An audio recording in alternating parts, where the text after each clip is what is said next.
So yeah, I've uploaded everything that's sold on Glass from the Past for the last 2 years. So the first year, we had roughly a little over 1,000 bottles sold for a total of like $74,000.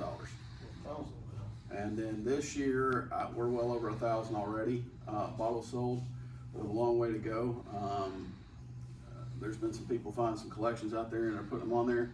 But every time a bottle sells, if it's not a live auction, and I try to do the live auctions, I try to immediately go in before I delete it. That's why some of them stay on there a while.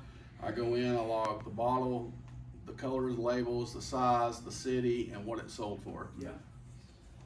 So right now there's probably close to 2,500 bottles that are listed on a Google Sheet drive that anybody's a member can go out there and click on and go through it. You can customize it from most expensive to cheapest and the right and look at it, or just alphabetically. You have any comments, Chris?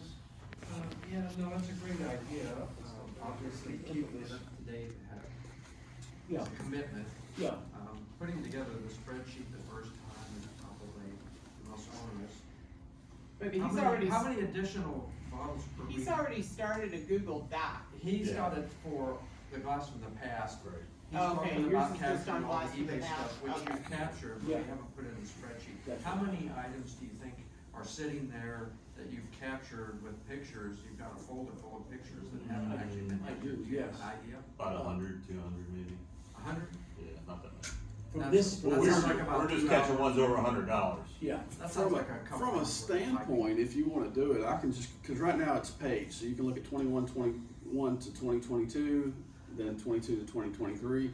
We can add an eBay tab and put 2023 just to that, so you can see everything from Glass from the Past and eBay, and we can start logging it that way. And I don't care to help out as long as I get all the eBay sales. I try to watch as much as I can. So can you guys maybe talk with each other? Yeah, sure. Brandon? And I'll get you my data, I'll get you all the screenshots that I've taken, and I'll continue to do those. I'll continue to do those. One comment I'd like to make that's not totally related to this capturing of the prices, but there's been comments about how many bottles there are, or how many brands there are, you know.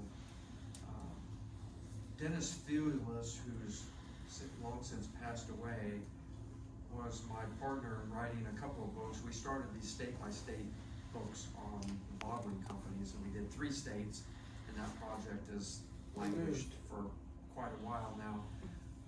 But he started collecting data on the bottlers in the mid-80s, and I joined him with a partner in the mid to late 90s. And I've been keeping a personal database of every bottling company we know that existed in the United States and the brands that were produced.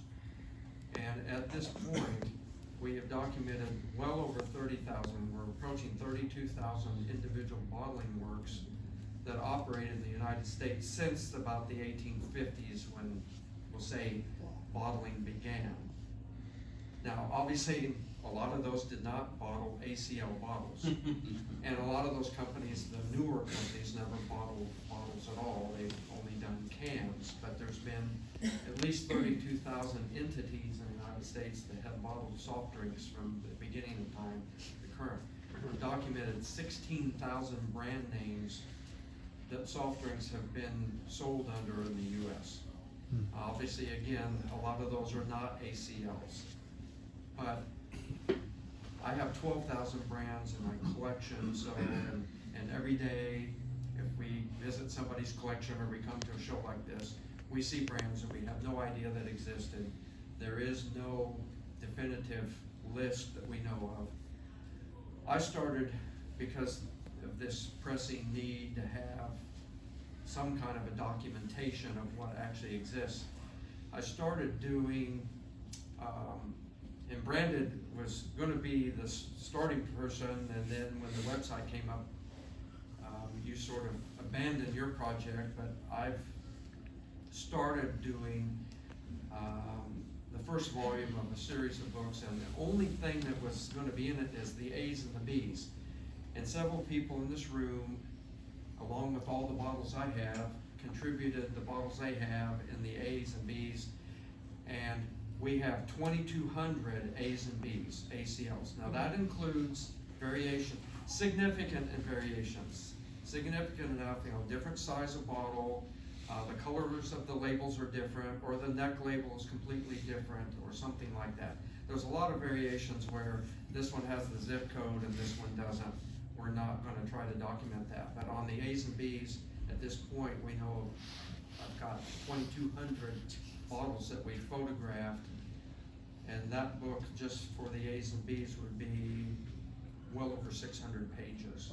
So, that project was supposed to have been finished late last year. We've had some setbacks. I'd like to think maybe this year, that's probably not looking too good either. But at some point, we'll have the first volume of A's and B's, which will cover 2,200 ACLs. And if those quantities are represented, and A is not one of the most prolific letters in the alphabet. And B is not a real strong one either. Yeah, what's S and T gonna look like?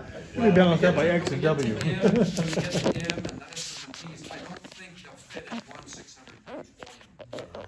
But that shows you, when you say how many there are a lot. There are a lot.